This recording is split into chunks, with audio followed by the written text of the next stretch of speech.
Hey, welcome to Game Face Monday. We are live on it's beautiful here. I don't know about by you. Hope everyone had a great weekend, and thanks for tuning in and watching and listening.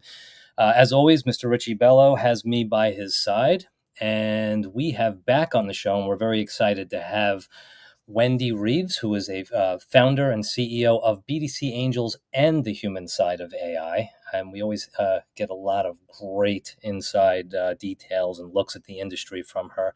How you guys doing? Good. I'm doing really well. Thank you for having me. I'm excited about this conversation. Awesome.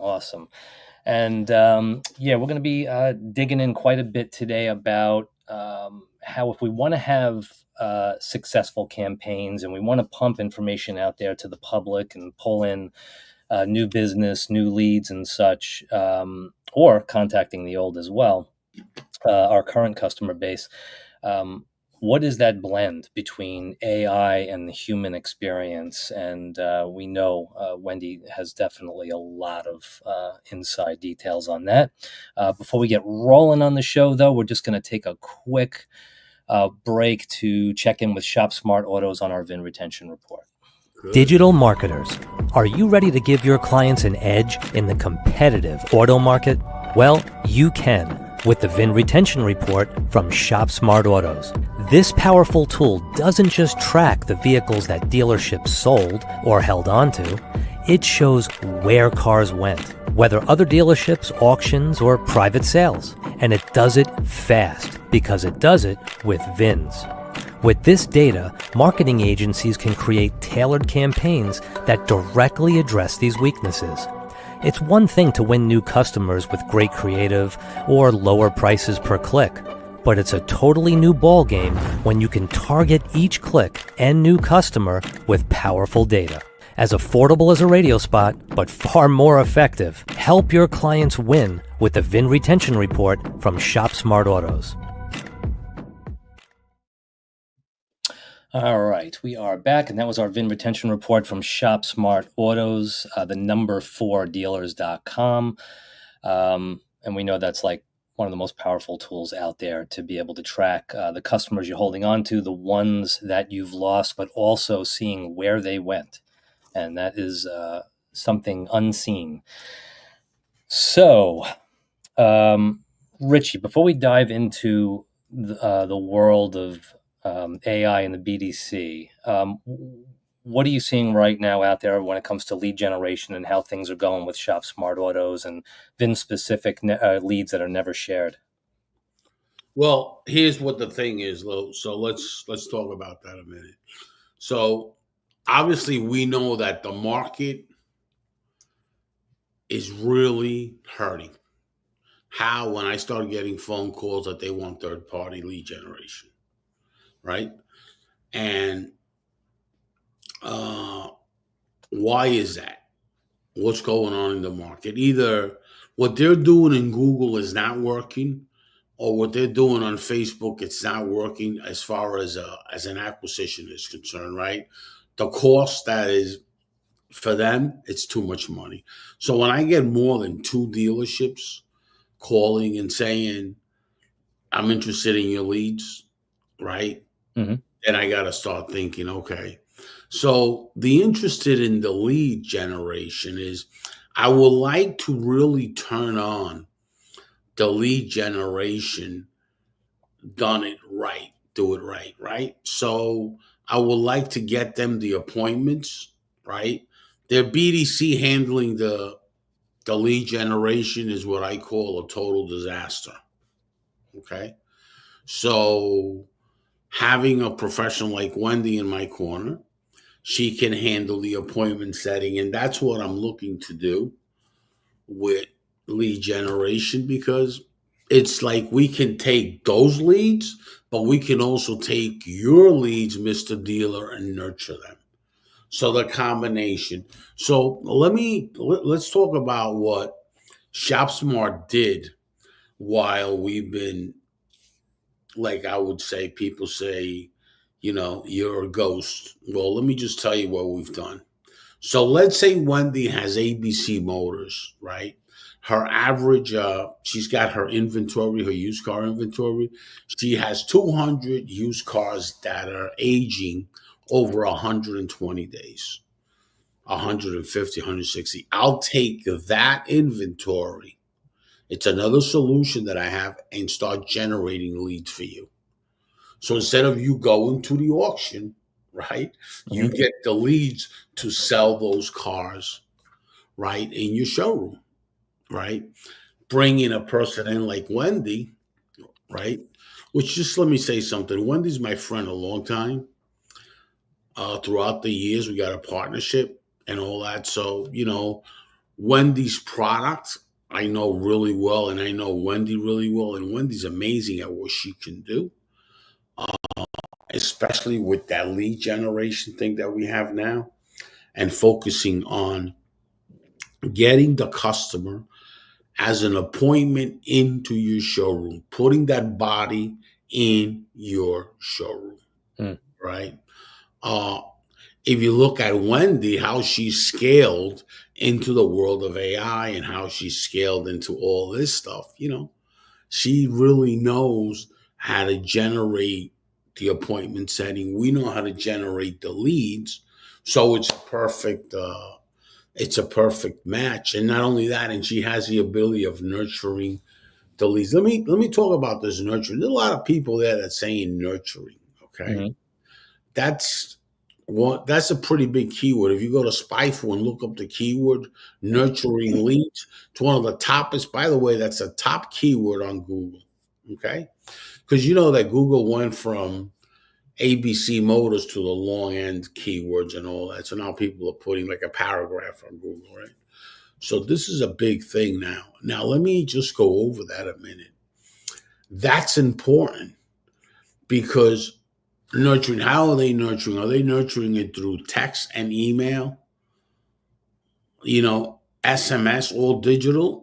Or are they actually dialing like Wendy's doing? So we're doing it three ways, right? SMS, email, plus dialing. Okay? The only thing that we got to do next is go door to door. But we're doing all that stuff. So I want Wendy to talk about her process when we start turning on these few stores that we have that have reached out already. And how was that process, Wendy? You have that figured out? Tell me a little bit about that. So I think that first, let me say that the pain points in our dealerships haven't changed in decades. Yeah. The solutions have changed, but the fact still remains that I think because it's been the norm, like whether it's a new AI product or a new outsource this or that or whatever it is, I think many times it's still kind of when I say it's a boys' club, I mean that in many different respects. I mean that more, especially larger groups, they'll do more what their 20 group buddies are doing than they will take a chance on somebody that even they may come with a great process and great following and everything else. They're hesitant. They're hesitant to take the leap. They'd rather go with what's already been proven successful. I don't see this as effective in most cases because no two rooftops are the same, even under the same dealer group. Right? We've all got different demographics. We've got different inventory, different everything. We've got different human inventory, different AI tools. So you have to find a solution that works for you. And today, there are still a number of people that outsource their operations for appointment setting because for whatever reason, they don't have the infrastructure. They don't make the time to speak to a strategist like myself or dozens of others that are in the space that have been in the business for myself. It's I first started full time, my first job right out of college in 1982. So we've seen the climate changes. We've seen everybody try the wrong solutions, and now the right ones are there at their disposal, but they're not pulling the trigger. They're waiting to see. Well, there's no wait and see. You need to start exactly where you are, and you need to start right now. Sure. So if you're not going to get AI for your dealership, or at least start with a conversation, call one of these BDC strategists, talk to them for 15 minutes, say, hey, I got this and this and this going on. To help to that degree, we LLC'd a company that we haven't launched like fully yet 9 months ago, EIQ Performance, where we have tools from our CTO for the data analysis and for the call review for those of us that are still not recording their calls and still have no means of analysis to see how where their KPIs are right now so that they can track as they get closer to where they should be. So our response is, first of all, we want to, I believe that marketing drives the leads to the website and BDC is a conversion tool. So whether you're working an email marketing campaign or whether you're working third-party leads, whether you're the agency supplying the leads or whether you're the dealership responding to them, they need conversion and they need it today. And Right. with the emergence of AI, all of these, they keep changing the goalpost, right? Like look at Meta. Like we're doing Facebook response because with cleaner data, we can target more specific audiences with our Facebook, say, subprime ads, right? And then whether they use AI or whatever, they cut out the human side. So you have to make sure that you still have humans that whenever your AI stops, well, let me back it up a step. If you're going to do AI, you need the humans, whether it's for them making the calls or whether it's them auditing, re-educating or continuing the education or refining the responses so you know that the AI is representing your store the way you want to be represented. Right. Okay, because again, if they're taking all their general automotive knowledge from OpenAI or from what's out there, you know, a lot of it might even be post-COVID where people didn't work leads the same way. They turned everything into an inventory call instead of, especially with more subprime customers, you have to sell the options. You have to sell the appointment, not the car. You have to bring them into the dealership so you can do the meet and greet and the needs analysis, find them the right vehicle that they can fit in their lifestyle and their budget. So we're addressing all those things, basically, Richie. We're putting the human piece back in. We're helping people to bridge the AI and the humans. And we need a hybrid team that's agentic AI or AI personas and humans. Right. And what is that, just in like a broad stroke, what does it look like, at least in your world directly, the blend between the human side and just a quick example, because it is very much, at least from where I'm sitting so far, and I'm not an expert in AI, but it's how it's used, how it's implemented in that balance. And I told this story quickly last week, and maybe it would be more suited for you, Wendy, but I went to Taco Bell and no one talks to you anymore. Now there's an AI-ish machine taking your order. The machine, I was like, oh, here we go. How is it going to know no meat, no tomato, but extra onion? How is it going to know? Took the order absolutely perfect. Put it on the screen. Beautiful. Got it to the human. The human messed up the order. So I'm like, wouldn't it have been nice?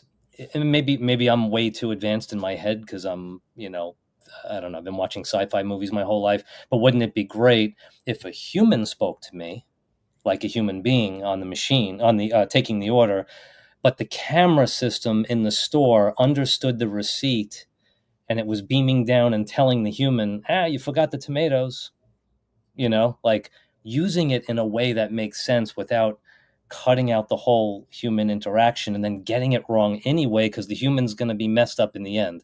It's like, how does that look in your world, that blend? Well, I think the easy answer is, I don't know if the statistic is still 30% of people that don't want to deal with AI, whether it's a voice AI or a text AI. Yeah.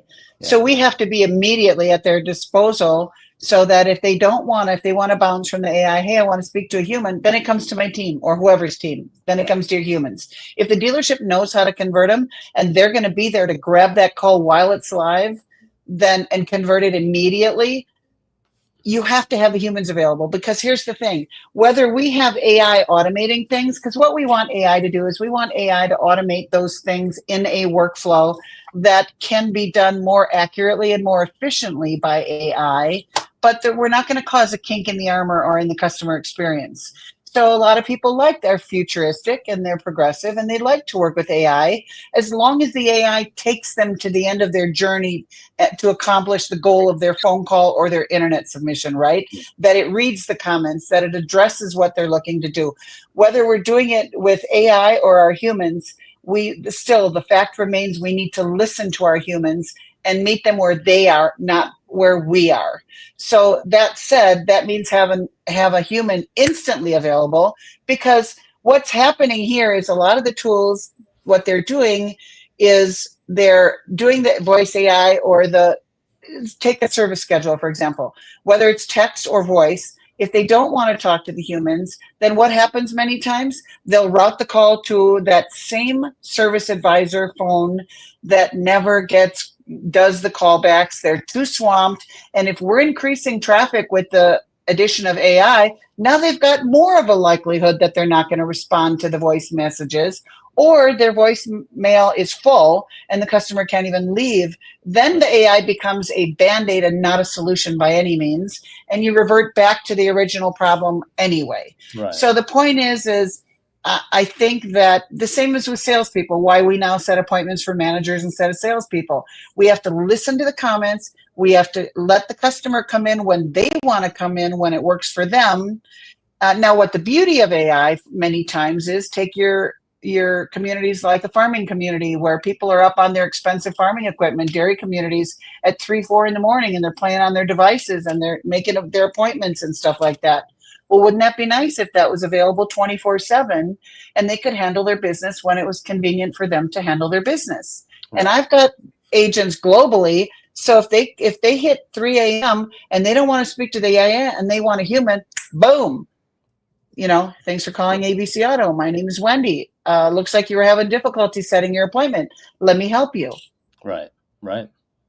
Yeah. That's what it looks like. The handoff has to be seamless. Yeah, absolutely. And I want to talk about this AI.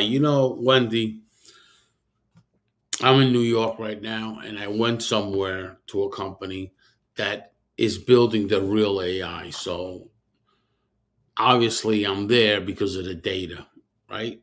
The stream of data, right? So there's a couple of things I got to say. A lot of people say, I have AI.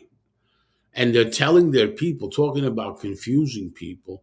They have a white label or something that's not AI. It's not their AI. It is AI through ChatGPT, Gemini, and all this. They're using the API of this, and then they're telling even their employees that it's their AI. Mm-hmm. Now, you have another thing that's called a morale issue, okay? Now people are saying, if you're lying to me, what are you telling the customer? Right. Well, this company lost about 10 or 12 people about 2 years ago when they started with doing their ChatGPT API and all this. It's a problem, right? And in the mortgage industry, it's very big now, the AI, extremely, extremely, extremely big. And it's all about, they want to build their own. They want to do their own thing with the data, right? It's called actually machine learning, right? So it starts learning and it starts learning everything. And then before you know it, it's ready. But it costs a lot of money to get it to that point because you got to invest a lot in data, right?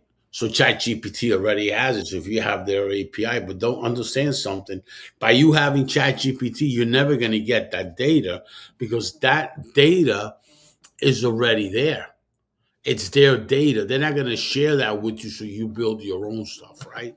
That's not the way the API works, right? So there's a lot of confusion there with companies that say, I have an AI tool. Right?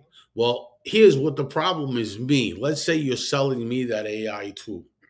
I have to know whether you have it or not. Because what happens if there's a block out on ChatGPT, like there was on WhatsApp and on Facebook? What happens? Mm-hmm. What happens if ChatGPT totally gets hacked? Now what do you do? Right? Now your whole business is depending on that. You see, B, like with funnels and technology and all that, I go right to my server. It goes block out, no problem. Be up in about a second because I got backups. You know, Amazon server. You know, Rackspace server. I got all kinds of backups, so I can be down on Liquid Web. That don't mean nothing. My sites will all be up. Right. That really doesn't mean anything. You know what I mean? So it's our own stuff, right? So it's scary. What could happen, right? You're servicing customers. You can have a block out, like, and it happens to Facebook. It happens all the time. You know, it's social media. You put a lot of users on there. Somebody does something, boom. So that's what I want to talk more. Really, AI is important and all that. We already know about the AI. We know the human side AI and all that. That's great. But that's a problem, you know, because you're depending our business right now. We depend a lot on AI. Am I right, Lee? Oh, absolutely. Yeah. Yeah. Right. I mean, everything we do in life is Right. basically a Wi-Fi signal, or we're in trouble. I mean, I don't think me so much. I don't think Wendy so much. Rich, I'm not so sure if you're going to pull out a map and start finding your way. but the generations coming up. So my team does, whether it's here or abroad. My team does. My team uses AI for data, for this, for strategy, for all kinds of stuff. Yeah. I mean, we use AI all day long. I don't. Yeah. Why would I use AI for? I have a hard time me trying to figure stuff out. Imagine throwing AI into the mix. Forget about it. I'll be lost. I'll be lost for about a month. Okay. Yeah. Not me, but you guys use it. Mm-hmm. Anybody that does the massive emails that we do, anybody needs AI. Oh, absolutely. Whether it's to write it, whether it's to do it with whatever, you need AI. It's impossible. Yeah. It's human impossible to have that kind of workflow with no AI. You know, it's like it doesn't even work. Yeah. So that's a concern that I see because we're now depending on AI, White Dove Bird, but then the tech team depends on AI. Like I had a conversation with them, right? What percentage would you say that you're using AI? Well, why are you asking, Richie? I don't know, because I want to know. Because I really want to know, because I'm petrified if you're using a big percentage and ChatGPT goes down, and Gemini goes down, and et cetera. All these other things go down. I'm petrified. I'm not scared. I'm really scared. Okay? Mm-hmm. And he says, we about 75% between the strategy, between where we got to go to grab it, what do we got to do, the bots, if they break down, how we got to fix the extraction bots, this, that. Whew. Yeah. I was shocked when Wendy said 30% of people don't want to deal with AI. My mindset is I just want to talk to someone. But, I guess with the generations that are coming up, I mean, I have 20-something-year-old kids. They're wired. So, yeah, I could see it. And these tech teams that we have, Lee, you know them, whether it's Rashid, that's one team. Whether it's XByte is another team, between two teams, there's a lot of people there, that deal with data and all that. Got a pretty big size team. Yeah. Those teams, 70% AI. 70, they told me today, both of them. One guy actually told me 80%. Okay. And the other guy told me 70%. This is Richie. We've cut back our profits and losses. I send it to you. Why they're like that is because we cut back on the employees and are using the AI more. So we need operators now, operators of AI. Yeah, Wendy, do you, as much as it's important to have that blend, are you seeing a decline in employees? The situation with hiring? No. Okay. No. As a matter of fact, we're bringing more people on board in the back office. like to help manage, to onboard, to do. And the thing is I'm the kind of person that like, I like to police the AI myself. Like this Facebook thing we're doing, Meta rejected our platform that we use. So Meta too keeps moving the goalpost because they're coming out with so many things. They want to monopolize the advertising efforts and everything else, and they want to make it more difficult for those of us to introduce other AI centric platforms for meta opportunities. So that said, we need more people. I got a gal that's going to start on Wednesday, and I'm so excited because we work now with a lot of companies, both lead gen providers and both marketing people in the dealer space and in the vendor space that need more outreach. And here's the thing, here's the important thing, why we need more people, because to Richie's point, data is king. Data is, and whether you talk to Richie about who's got the actual data scientists and everything, or Tim Hayden that will tell you the importance of not just a CDP nowadays, but an MCP, right? To have everything safe and consistent, have machine learning in there, constantly cleaning your data within your own database, but also so many people whose perhaps their lead pools have dried up and they need new sources, right? Well, there too, you have to get your data in order because you don't know. It's my estimation, or it is an assumption, I guess, because it's not based on fact, but only assumption, that so many people who were using garbage lists before are still using garbage lists, but they're blaming it on the AI if they're not getting conversion. Because, it's like the old thing I usually like to throw in once in an interview. It's like putting lipstick on a pig. If you have something that's wrong with your process or wrong with your data or wrong with whatever it is that you're doing, and you put a flashy AI name on it, doesn't mean it's going to magically convert your opportunities to car sales. Sure. It's not. Or dealer acquisition or anything else in the vendor space. So we need more people because I like to personally, I don't hire leaders in anything, I grow them, but I definitely hire people that know more than I do, because the old saying, it holds true. If I'm the smartest person in the room, I'm in the wrong room. Yeah. So I'm really excited about this gal that I hired because we're moving into different verticals now too. Real estate, a number of different things. We have a couple of e-commerce companies because appointment setting is appointment setting. But with the addition of AI on top of clean data and better lists, oh my God, it's a recipe for massive success and continued success. Yeah. Absolutely. On that note, I just want to jump away quickly for 1 minute with JP with our retention minute.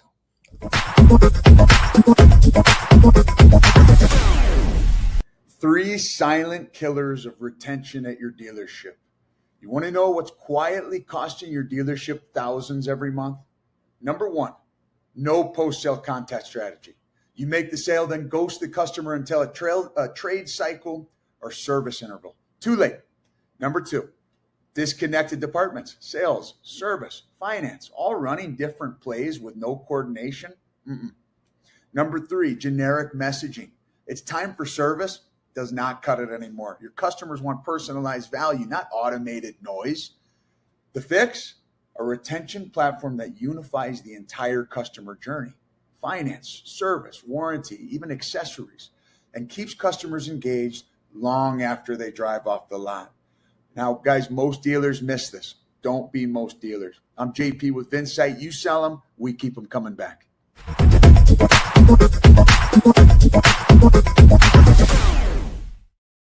All right, Richie, that upgraded music there, a little less horrifying. Yeah, right? It's a lot less. Thank you. Yeah, that music picked me up terribly. So, and the other thing is the data, right, is a big part of this AI, and the whole thing with that, there's our friend David there. That whole thing, hi, David. The whole thing with the data is such a big part. Like, I just got a text. I did a VIN retention yesterday. And the gentleman tells me, wow, this is really, really unbelievable. This, that. Well, that data is like there and existing. And that data, will we sell as that for $150? I mean, what dealership doesn't have that? You know what I mean? That's not the point. The point is it gets you in the door. And it gets you in the door on a positive note. Mr. Dealer, how could I help you? Like with Wendy, for an example, Wendy is a great BDC appointment setter. She has a lot of massive knowledge in different areas. Okay. Uh, she sees that report and knows how to attack a dealership, nurturing the leads and getting them in the door.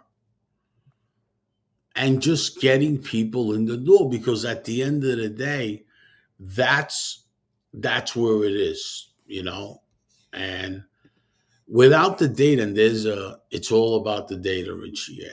That's good. Without the data, these people that are walking around, AI, this, that, you're using their API. See, I like building stuff myself that I know I own it. Okay, I'll have a white label solution, and I'll tell my team, and I'll tell the people that I'm actually going to build one for, that this solution is white label. But I'm not going to tell my team that it's my stuff, and it's because that's a morale issue too. That's like a whole thing, and it's not hard to build AI, machine learning, if you have the right developer doing it. All you need is a full stack developer, and it's not hard to do. It's a pretty easy thing to do, to machine learning and build it and put a lot of data in, let it go to work. Once you build it, it starts working, and and then you see the benefit. And of course, you're going to have a lot of bugs on it all over the place, but it's yours. There is no risk with you saying, well, what happens if there's a blockout?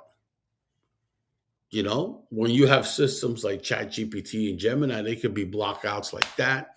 And now you got a problem, because they're using 70% of AI. And my team, when I talk to them today, I says, immediately, let's start building our own. We have all the data. And he says, you're right, Richie. I says, you know what we're doing? You guys are risking big time, because what happens if this thing goes out, like WhatsApp or any of these things go out, and what do we do then? We got to service our customers. Mm-hmm. Like, one of our biggest thing is what we do is data. That's what we sell. I mean, we sell a lot of data. So I'm always working abroad between Asia, the US, and Texas, and all this. And, I'm always working, right? But that data part is key, because build your own. If you're servicing customers, you never want something like, WhatsApp was out for a day. Now we're depending on this machine to service our customers. You call the customer and says, well, I'm sorry, it's down. Really? Yeah. Okay. Well, that's why it's a beautiful thing that Wendy's working with people and the human side of AI as well, which is, again, that balance that we have to really. It's kind of brilliant, because I was born in 1977, so I felt the VCR, and I felt the cassette tapes, and I saw the CDs, and I was very much like ingrained in all of it. There was nothing that really stopped me until now. I'm 48 now, and now I'm starting to get like, hopefully Netflix is the end, but it's just, all you saw was goodbye to everything and forward.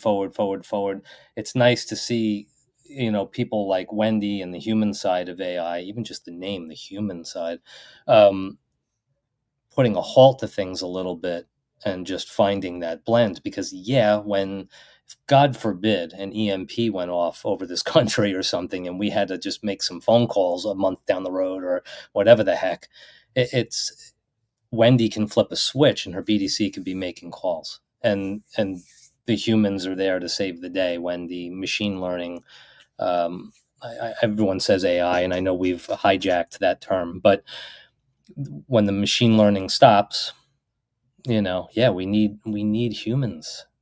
So I think it's a blessing to have people like that do with the human side of AI. And then you're obviously in the world of BDC Angels.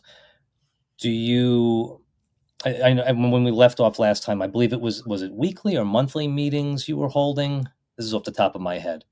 The human side. With our teams. You- Oh.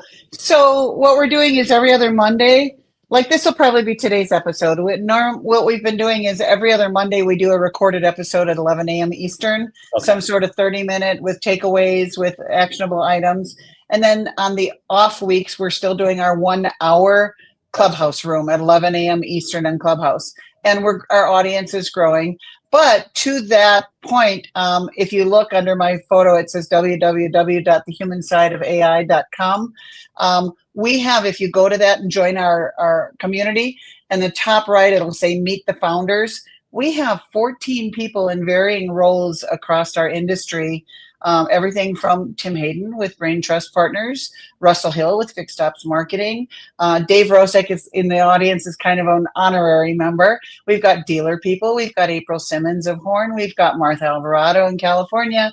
We've got Jared Kilway with his group. We've got people from varying perspectives. Jennifer Sanford in marketing. We've got a number of people that run a bunch of different roles. We've got Nate Seschel, who also vets different companies. So there are a number of resources that you can go to ask other questions. There's a lot of BDC practitioners out there, but for me, the important thing is that look what happened with CDK. So who saved us? People like Brad Pascal in our Fixed Ops Community Service Drive Live. He's like, oh, hey, let me help you with this, blah, blah, blah, for service, right? People don't even know how to go back to write handwritten repair orders or figure out a lease, without doing it digitally. So when that all happened, they were crippled, a lot of them, right? Yeah. So we simply need to talk to people who are OGs that have weathered the different climates and know how to do all these things manually that we have since automated, and boom, you still have the same great experience, and it's human to human, and you still convert the people and get them into the store to buy a car. So Right. Technology they're going to make it, they're going to break it, but our humans will always remain. Right. And they are going to be what gets us to the finish line. Yeah, absolutely. Absolutely. And I have no idea why this came to my head, but on 9/11, the most comforting thing in the entire world, with the flames and the explosions, and we knew all the people we lost, the horror, the humans, everyone came together immediately. I was expecting, I was young, but I was expecting chaos, just panic, and people bought up water and groceries and did a couple of crazy things. But that was the most comforting thing in the whole world, to know that when the going gets tough, the humans will come together and we'll move forward. And it's the same thing with all this technology and everything we have going on. We can't just, become cannibalistic. We have to, we have to keep it in there. And start firing our humans and relying on the machines. No. Yeah, not going to work. Because the machines are not going to work. And if you're using this type of technology and you're using it through like a white label or something, be careful, because once you start scaling your business and once you start using it, listen, like Google could do that, because Google uses their own AI, you know what I mean? So they can go down with employees and they can pick up revenue and they can do, that's Google. But you got to be very careful, because you think this machine, like, ChatGPT, you go on it and it's acting like it's your assistant, like a virtual assistant. Yeah, okay. Yeah, okay. Right. I'm gonna depend on that, just like I walk around with a hole in my head. Okay, yeah. A guy like me will never depend on that. Hi, I'm your assistant. Yeah, good. Go find another guy named Richie, not me. Wrong guy. Right. Because I'm depending on something that I don't own. I'm putting data on there that I don't know where that's going. Right. I'm depending on something that it's not something that I own. So I get used to that, and something happens, and now I'm in the business of servicing customers. I'll lose my business, or I'll I'll have a problem. And what I like to do is not have problems. Yeah. But isn't that that's the direction that, I was watching some stand-up comedian.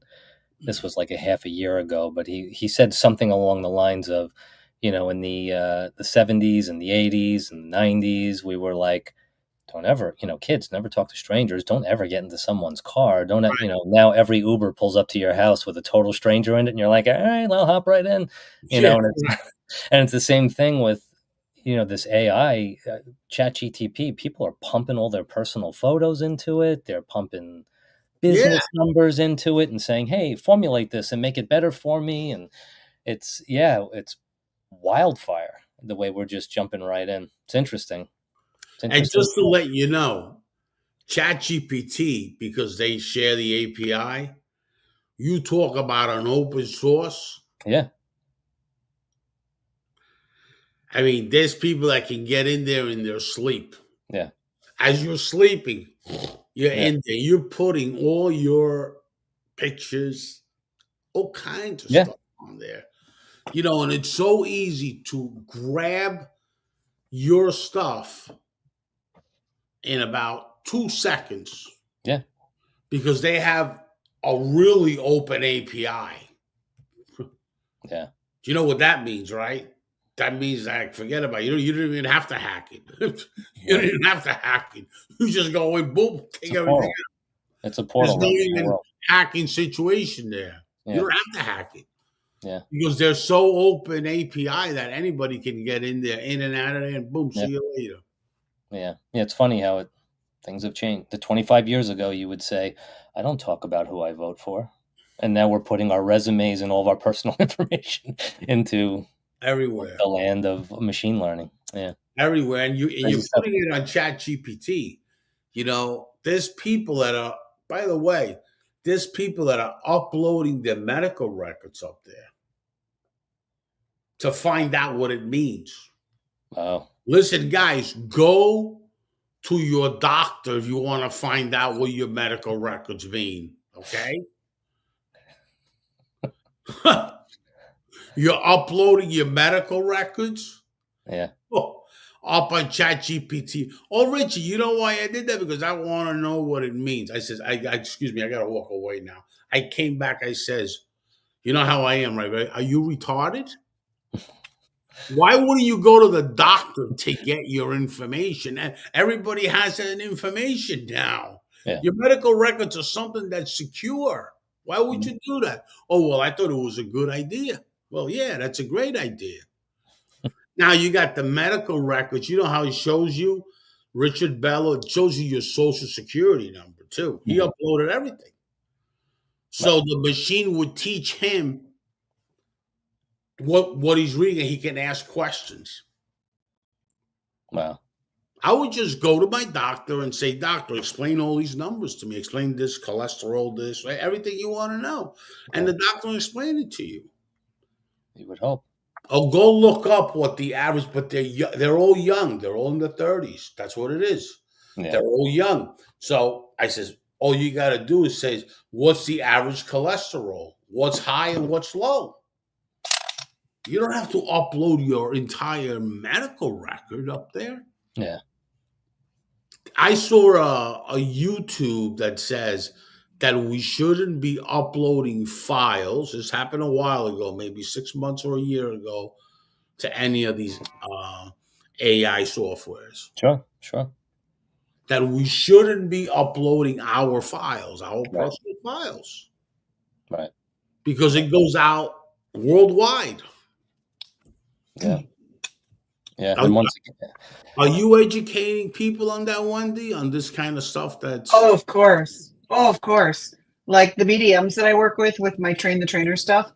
I do a lot more training and strategy with the leaders of the BDCs nowadays, because otherwise they don't attend the training and you don't even know if their mindset is right and if they're bought into it or if they're just being obedient to the DP or owner operator.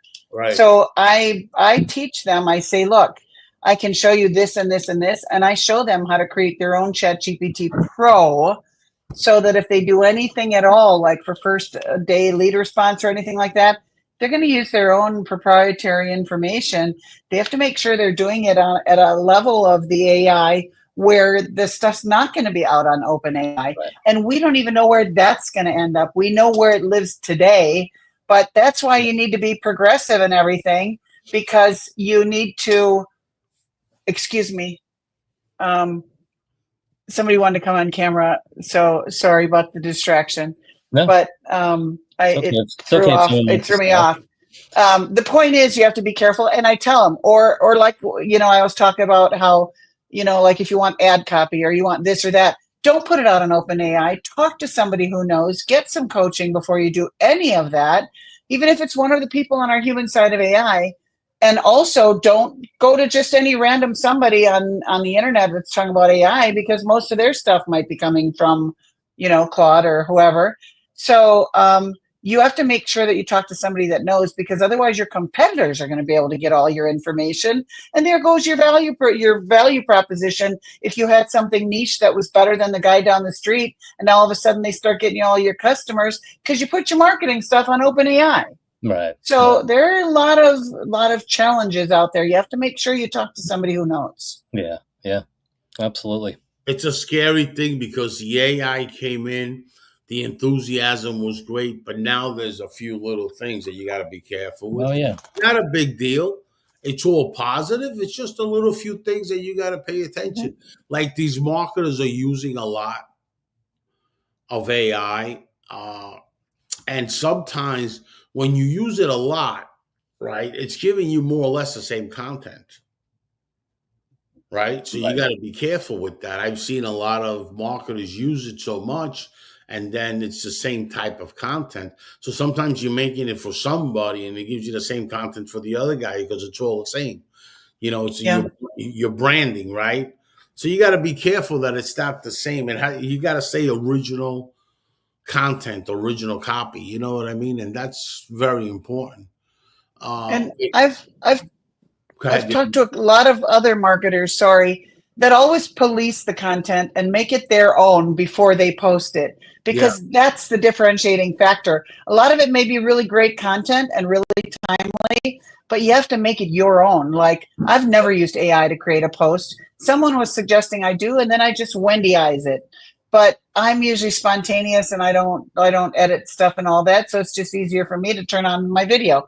But yes, for content creation, just make sure you personalize it. Yeah. Don't just accept it at face value and post it. Rewrite it. Get the idea from them and rewrite it, because a lot of these advertising companies and marketers that we deal with, have these helpers that are in there and just, and that's it, because they're so busy. Remember, the customer is so important, and today it's so hard. Customer acquisition is key, because when you lose that customer, it's costing you a fortune to gain a customer. Yep. That's a fact. Difficult. Yeah. Very difficult today. So yeah. All right. Well, before we wrap up, just wanted to remind everyone out there that Anthony Alagona is leading a huge event that's coming up for a couple of days in New Jersey. It's coming up in July. If you want to check out tickets to that, buy appointmentonlyevents.com. When it comes to following up leads and your customers, he constantly talks about how it's like putting together the pieces of a major puzzle, and when it sits together correctly, you're kicking some butt. And actually, that came from his son, the puzzle master there. But yeah, it's buyappointmentonlyevents.com. I think tickets might be reduced right now for early adopters, and that's going to be taking place in Jersey just in a couple of weeks. And secondly, Let Data Take the Wheel. Please don't forget that the book is sitting on Amazon, and also, more importantly, soldier suicide in this country is a huge problem. StopSoldierSuicide.org is the only organization in the country that solely uses every penny to stop soldier suicide. And every penny from the book, Let Data Take the Wheel, which was written by Richie himself, goes exactly all 100% to that organization. There's not a penny made by anyone else. Other than that, I just want to check in with the both of you. Anything else to add before we jump off and gear up for the rest of the day? No, I think I'm good. What is this? Wow. I think personally, I would I would agree with everything that you said. And the by appointment only, there are flavors of BDC and marketing coast to coast that are coming to that place. So regardless of what kind of store you have, you're going to find there's going to be something for everything. And we highly support that initiative for the human side of AI and BDC Angels as well. That's awesome. So That's I highly recommend. Yeah. Yeah, and as always, Wendy, I don't even know how many times you've been on the show now, but every time it's been a real pleasure and extremely informative. And it's great. Thank you for being here. Thank you. I'm honored. All right, and Richie. Thanks, Richie. Yeah. Thank you. All right, everyone have a great day, and everyone out there, thanks for watching and listening.